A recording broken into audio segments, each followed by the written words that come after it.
Hello and welcome cricket nest के YouTube channel पर आपका हार्दिक स्वागत है। मैं हूं विनीत रामकृष्णन, मेरे साथ जुड़ रहे हैं चेतन निर्ला। हम आपसे जुड़ रहे हैं सीधे अरुण जेटली स्टेडियम से। और 3 दिन, केवल 3 दिन, हमें लग रहा था 5 दिन 4 दिन लग जाएगा, 5 दिन if the Delhi crowd are lucky, लेकिन 3 दिन में रफा दफा कर दिया है। नागपुर जैसा कोई हाल नहीं था यहाँ पे दिल्ली का, बट स्टिल चेतन an implosion of epic proportions in a way. 9 wicket for what 52 runs, और जिस तरीके से लग रहा था 61 फॉर 1 थे ऑस्ट्रेलिया। डे 2 जब खत्म हो रहा था लग रहा था कि लंबी पारी खेलेंगे, लेकिन ऐसा कुछ नहीं हुआ। 7 विकेट जडेजा के, 3 विकेट अश्विन के, उसके बाद it was mayor formality. Just let's talk about the first session and what actually conspired. पहले तो मैं ये बोल दूं कि 3 दिन नहीं, 2.5 दिन क्योंकि टी टाइम से पहले मैच निपटा दिया, 2.5 दिन में मैच खत्म कर दिया। आपने नागपुर की बात की कि वहां पे ऐसा कुछ नहीं था, लेकिन नागपुर से बुरा हाल हुआ है ना।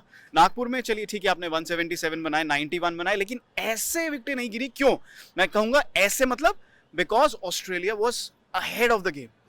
डे 2 जब फिनिश हुआ है 61 फॉर 1, 12 ओवर में, जैसा इन्होंने कहा ना कि वो 12 ओवर में ऐसे dominate word may be not, but they were ahead of the game.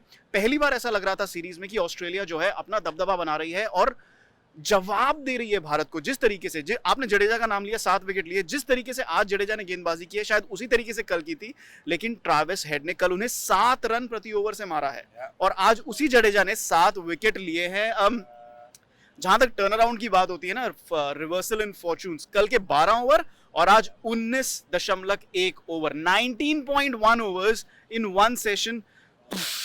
आज जो बिल्कुल इम्प्लोशन, ब्रेन फेड था। और इसमें हमें बात तो जरूर करने की, अश्विन के जो 2 विकेट थे स्टार्टिंग में, ट्रेविस हेड, उसके बाद मार्नस लबुस्काग्ने को जिस तरीके से आउट किया, फर्स्ट इनिंग्स में जिस तरीके से उन्होंने स्मिथ और लबुस्काग्ने को आउट किया था जस्ट बिफोर लंच, वो एक पिवटल मोमेंट था। लेकिन हम ऑस्ट्रेलिया की अगर बैटिंग की बात करें, उनके पास ऐसा लग रहा था कि स्पिन के अगेंस्ट एक ही शॉट है, मतलब दुनिया में बस एक ही शॉट खेला जा सकता है, वो है स्वीप, और वो भी ढंग से नहीं खेल पा रहे थे। आप देखिए जिस तरीके से मैट रेनशॉ, मैं यहाँ पे दिखा नहीं सकता, लेकिन मैट रेनशॉ ने जैसे स्वीप करने की कोशिश की, वो बहुत ज्यादा बड़ा स्टेप लिया हुआ था और उनका जो बैट था वो इतना ज्यादा आगे था। You are not in check, you are not in control. तो जो बॉल टर्न हो रही है, आप टर्निंग बॉल को स्वीप करने की कोशिश कर रहे हैं। If you are not in control, अगर आप अपनी बॉडी से अवे खेल रहे हैं, यहाँ पे मूविंग बॉल और स्पिनिंग बॉल का ना एक बिल्कुल सिमिलैरिटी होता है। जब आप मूविंग बॉल को खेलते हैं, you want to play as close to your body. जब आप स्पिनिंग बॉल को भी खेल रहे हैं, जब आप टर्निंग बॉल को भी खेल रहे हैं, और जब आप उसे रिवर्स करने की कोशिश कर रहे हैं, तो भी आप अपनी बॉडी के पास करते हैं।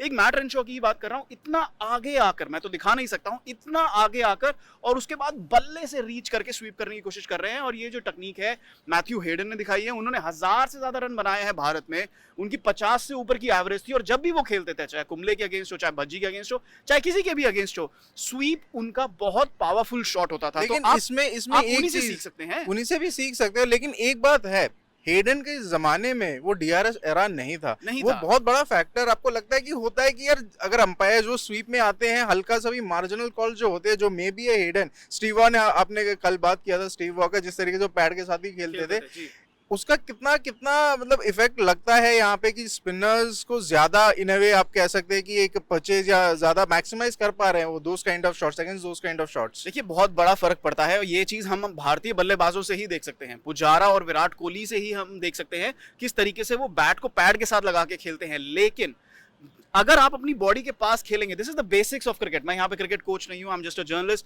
लेकिन ये बेसिक्स होते हैं। ये आप कहीं भी किसी भी यूट्यूब चैनल पे देख सकते हैं। कोई भी अगर आपको क्रिकेट के बेसिक्स बताएगा, you have to play close to your body. अगर आप बॉल को रीच कर रहे हैं, ऐसे रीच कर रहे हो या ऐसे रीच कर रहे हो, बात तो बराबर ही है ना। You playing away from the body, you are disbalanced, आपका कंट्रोल बिगड़ रहा है, you are out of sync, आप कंट्रोल नहीं कर पाओगे शॉट को। और उसके बाद आप अगर बॉडी के पास खेल रहे हो, तो बॉल को हिट करने की प्रोबेबिलिटी बढ़ जाती है, वेदर इट इज मूविंग और turning, than when it is away. So DRS, yes, it is a factor, और ऐसी पिचेस पे ऐसे स्पिनर्स के against it is a major factor. लेकिन at the end of the day you play close to your body. और आप Travis head को देख लीजिए, आप लाबुशाने को देख लीजिए, लाबुशेन को देख लीजिए, आप मैट रेनशॉ को देख लीजिए, आप एलेक्स कैरी, स्मिथ का भी जो था काफी स्वीप मार रहे थे ऑफ ब्रेक, और इतना बड़ा गैप था।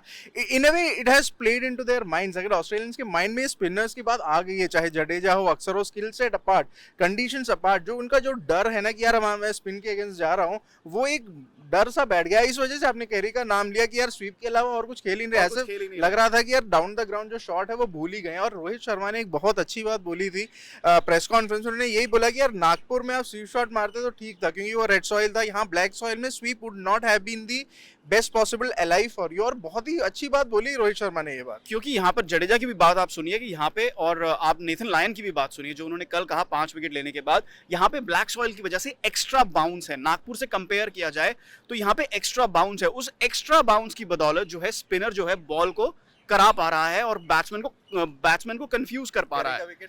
बिल्कुल कैरी का विकेट भी आया है, लाबुशेन का विकेट नीचे रह गई बॉल, रोहित की विकेट पे बॉल नीचे रह गई थी। तो यहाँ पर बाउंस इनकंसिस्टेंट हो रहा है, लेकिन because that inconsistent, that is because of the pitch wear and tear हो रहा है, लेकिन it is more bounce than Nagpur. तो यहाँ पे अगर more bounce आ रहा है, जहाँ पे बॉल आपकी विकेट पे नहीं जा रही है, आड़ी तिरछी नहीं जा रही है, सीधी बॉल आ रही है, लेकिन एक्स्ट्रा बाउंस खा रही है, तो आप उसको स्वीप नहीं कर सकते ना, आप उसको रीच करने की कोशिश कर रहे हो कि इससे पहले कि बॉल का बाउंस आ जाए। And I think that is, मैं बार बार उस डिसमिसल पे जा रहा हूँ because it is a very big example. Alex Carey की आपने बात की, उनके पास सिर्फ एक ही रिवर्स स्वीप शॉट है। आप पैट कमिंस को देख लीजिए, कितना गंदा शॉट खेला है भाई। पैट कमिंस की कैप्टनसी ले लो, मतलब उस शॉट पे तो कैप्टनसी चली जानी चाहिए। ऐसा लग रहा था कि वो हार मान चुके हैं, वो आने से पहले हार मान चुके थे। ऐसा भी लग रहा था कि कल अगर देखा जाए जिस तरीके से उन्होंने जडेजा को अटैक किया, वो आए वो अटैक करना शुरू हो गए। मतलब आप एक तरीके से आजकल बेसबॉल का कांसेप्ट आ रहा है, you were trying to attack, Australia was trying to attack. उन्होंने इस मैच में बहुत चौके लगाए हैं, बहुत छक्के लगाए हैं, भारत से ज्यादा चौके छक्के लगाए हैं। और जब तक अक्षर पटेल नहीं आए थे भारत के चौके बहुत कम थे। उन्होंने, Australia has played in boundaries in this test match, they have tried to attack India spinners, लेकिन वो काम नहीं किया है। वो काम नहीं किया है क्यों? क्योंकि आप उसके साथ इस तरीके की शॉट्स खेल रहे हैं जहां पे आप विकेट पे नहीं रुक पा रहे हैं ना। बेसबॉल को इफेक्टिव करने के लिए you have to stay longer at the wicket. अगर आप 60 for 1 है और 113 ऑल आउट हो जाएंगे, you can't win test match. Exactly, ये तो एक ब्रेन फेड था ही था कि आप एक्सप्लेन नहीं कर सकते यार किस तरीके से आउट हो गए, लेकिन एक्सप्लेनेशन है इसका। आपके पास 3 स्पिनर्स है, 2 स्पिनर काफी थे, रविचंद्रन अश्विन और रविंद्र जडेजा 7 विकेट, जैसे बताया 10 wicket match hall, second successive man of the match. Ravichandran Ashwin की तो बात ही अलग है, जिस तरीके से वो सेटअप कर रहे हैं। बात करते हैं इन स्पिनर्स की और थोड़ा हम पीछे चलते हैं कंडीशंस पे। इन ए वे सर्टन हो गया, बॉर्डर गावस्कर ट्रॉफी तो रिटेन हो गई है। India are on their way for their 16th home series win on the trot. कितना बड़ा हाथ है इसमें अश्विन, अक्षर और Ravindra Jadeja, at least in the recent times. एक स्टैट था कि 2013 से ये शुरू हुआ था बॉर्डर गावस्कर, 2013 से इंडिया का विनिंग स्ट्रीक शुरू हुआ था, बॉर्डर गावस्कर ट्रॉफी जीते थे। उस दरमियान 272 विकेट से अश्विन के, 186 है जडेजा के, और 19 के एवरेज है, अक्षर का एवरेज रहा है 13। और होम कंडीशंस में कितना बड़ा बेनिफिट है या कितना बड़ा ब्लेसिंग है ये। यहाँ पर 1-2 स्टैट्स मैं भी बोल देता हूँ पहले। 2004 में आखिरी बार इंडिया में जीती थी बॉर्डर गावस्कर ट्रॉफी ऑस्ट्रेलिया, मतलब इंडिया में तो उसके बाद जीती नहीं है।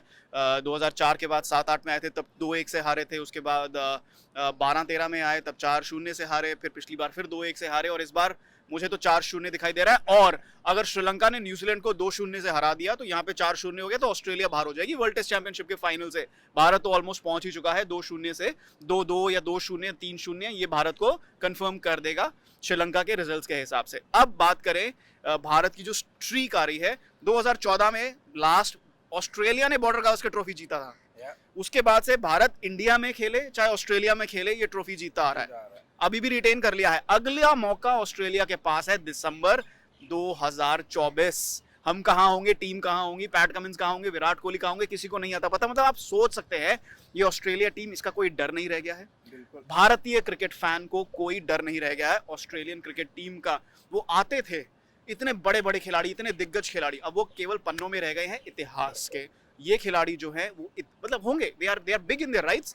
आई एम नॉट एम्बैरेसिंग देम और एनीथिंग, लेकिन वो जो डर था ना एक ऑस्ट्रेलियन टीम का, अब वो डर नहीं रह गया है, चाहे हम ऑस्ट्रेलिया में खेल रहे हो चाहे हम इंडिया में खेल रहे हो। और अब आपके सवाल की बात करूं मैं, आप देख लीजिए, मेरे को एक टेक्स्ट आया कि भारत 113 रन बना लेगा। मैंने कहा बड़े आराम से बनाएगा, हमारा टॉप ऑर्डर फॉर्म में नहीं है। तो क्या हुआ, हमारे मेन बल्लेबाज कौन है इस सीरीज में? अक्षर पटेल, रविंद्र जडेजा और अश्विन, अभी वो आने बाकी है। तो देखिए उनकी गेंदबाजी की जहां तक हम बात करें, दे आर इनकम्पेरेबल। इन पिचेस पे जिस तरीके का टर्न मिलता है, जिस तरीके का गाइल है, जिस तरीके की थिंकिंग है आपके पास अश्विन, हम बात करते हैं एंडरसन ब्रॉड की, उसी सांस में हमें जडेजा अश्विन की बात भी करनी चाहिए, क्योंकि आपको सांस लेने का टाइम नहीं है। एक छोर से अश्विन गेंदबाजी करा रहे हैं, दूसरे छोर से जडेजा बॉलिंग करा रहे हैं। आप रन कैसे मारोगे?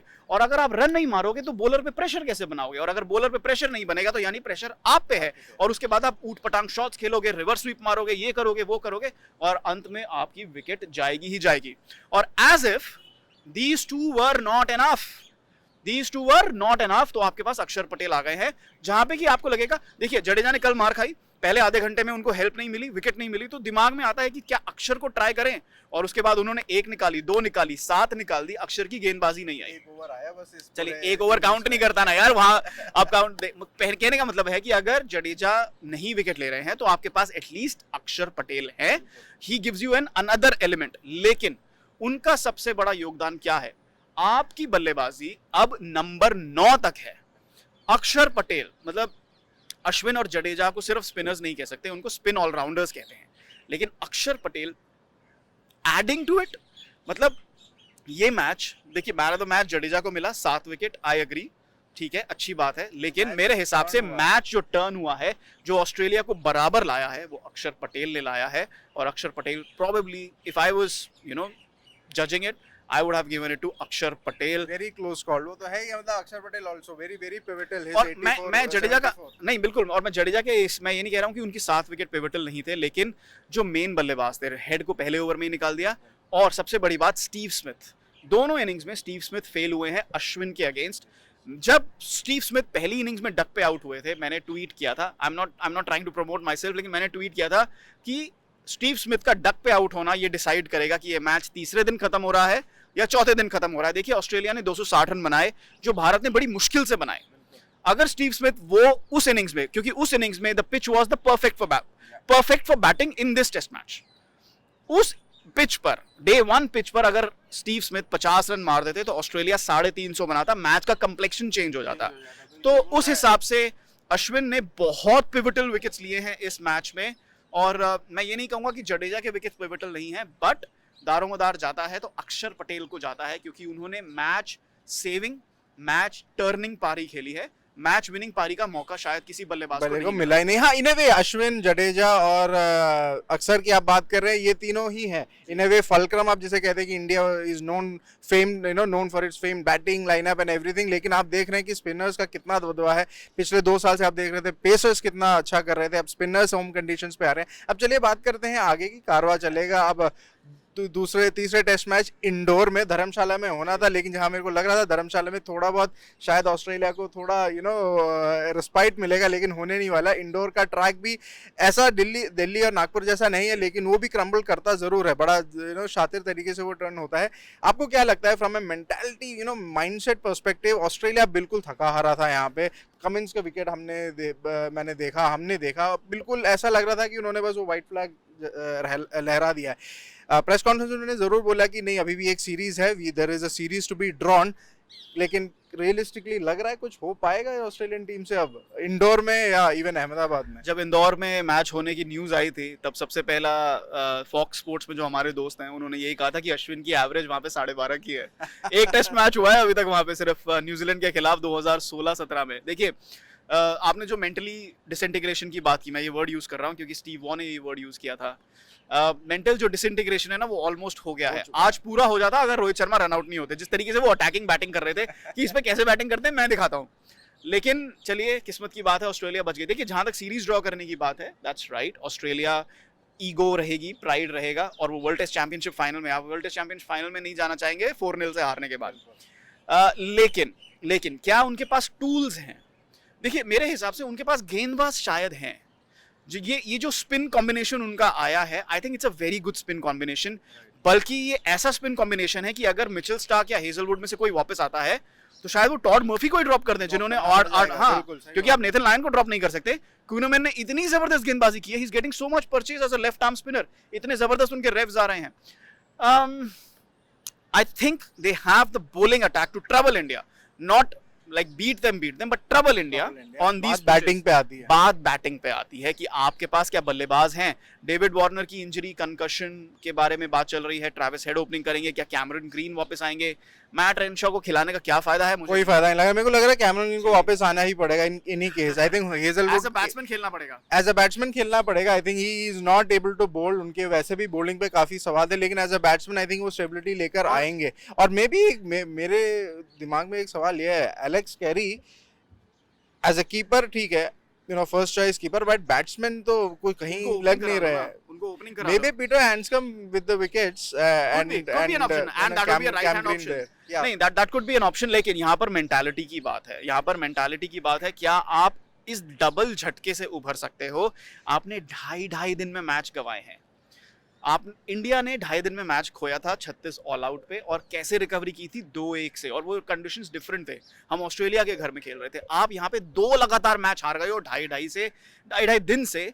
It's a double whammy. क्या ऑस्ट्रेलिया वापस आएगा? I don't think so. I think we are heading for 4-0। Heading for 4-0। और जाते जाते हम इंडिया की भी बात कर लेते हैं। आज शाम को, दैट इज संडे, इंडिया का स्क्वाड अनाउंस होना है आखिरी 2 टेस्ट मैच के लिए, और ओडीआई के लिए भी। स्क्वाड में कोई चेंजेस लग तो नहीं, होने भी नहीं चाहिए, लग भी नहीं रहा है, लेकिन एक सवालिया निशान है वहां पे सबसे बड़ा। क्या लगता है? केएल राहुल आपको लगता है जाएगा?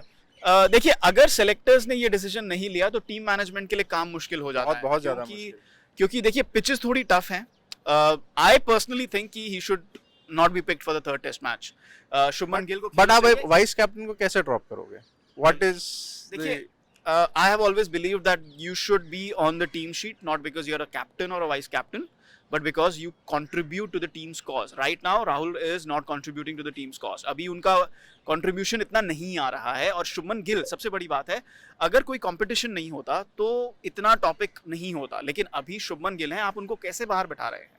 इतने जबरदस्त फॉर्म में हैं, ऑस्ट्रेलिया के विरुद्ध ऑस्ट्रेलिया में परफॉर्म करके आए हैं, इतनी जबरदस्त सीरीज जीती है। He deserves to be given a shot. तो यहाँ पर ये सारा डिस्कशन ही इसी वजह से। अगर शुभमन गिल नहीं होते स्क्वाड में, या इतने जबरदस्त फॉर्म में नहीं होते, या उनका होता ही नहीं, ये डिसीजन शायद नहीं होता, शायद नहीं होता, 3-0 के बाद होता शायद। लेकिन इस समय ये चीज नहीं है, तो ये स्पोर्ट में ये चलता रहता है। मेरे हिसाब से सिलेक्टर्स को ही ये डिसीजन लेना चाहिए। मयंक अग्रवाल, उन्होंने अच्छे रन बनाए यार, उनको वापस ले आओ स्क्वाड में। तो आप स्क्वाड से ही अगर राहुल को हटाएंगे तो टीम मैनेजमेंट का काम आसान हो जाएगा। नहीं तो team management sometimes shows sympathy to a player, long rope to a player, और उसी कारण मैं ये नहीं चाहता कि शुभमन गिल बाहर बैठे। मैं ये नहीं कहूँगा कि राहुल को ड्रॉप कर दो, यानी मेरे हिसाब से उनको स्क्वाड में ही नहीं होना चाहिए, क्योंकि आप 3रे और 4थे मतलब टेस्ट की टीम अनाउंस कर रहे हो। I think he should go away. There are lot of demons in his head. उनका माइंडसेट इस समय बिगड़ा हुआ है। चाहे T20 क्रिकेट को ले लीजिए, चाहे टेस्ट क्रिकेट को ले लीजिए, वो नहीं परफॉर्म कर पाए हैं। Why I'm saying this? क्योंकि ओडीआई क्रिकेट में उन्होंने परफॉर्मेंस दी है, और अभी 3 ओडीआईज आने हैं इस साल। ओडीआईज का बहुत ज्यादा महत्व है, क्योंकि ओडीआई वर्ल्ड कप है। तो आप राहुल, जहां पे उनका माइंडसेट 2 फॉर्मेट में खराब हो रहा है, आप नहीं चाहेंगे कि उनका 3रे फॉर्मेट में भी माइंडसेट खराब हो। तो give him a break, tell him cool off, जाइए, सोचिए, विचार कीजिए, और ओडीआईज के लिए तैयार होके आइए। आपने ओडीआईज में कीपिंग करनी है, बैटिंग करनी है नंबर 5 पे, and you are an important member of the team, so let's do that. बहुत इंटरेस्टिंग एक सजेशन है यहाँ चेतन का कि नहीं, हाँ, उनको एक कूल ऑफ पीरियड देना जरूरी लग रहा है। देखा जाएगा किस तरीके से इंडिया अपने 3रे और 4थे टेस्ट के टीम्स स्क्वाड अनाउंस करते हैं, क्या चेंजेस हो सकते हैं। एक चेंज ही जैसे हमने बताया लग रहा है। हम उसकी खबर आपके साथ जरूर शेयर करेंगे, लेकर जरूर आएंगे जब शाम को लगभग ये खबर ब्रेक होगी। सारे अपडेट्स के साथ हम आएंगे। और हम हमारे अलविदा कहने से पहले याद रखिए, क्रिकेट नेक्स्ट यूट्यूब चैनल को फॉलो करिए, हमारे YouTube चैनल को सब्सक्राइब करिए, बेल आइकन दबाइए, हमारे सारे सोशल मीडिया प्लेटफॉर्म से भी फॉलो करिए, और क्रिकेट मतलब क्रिकेट नेक्स्ट। Thank you.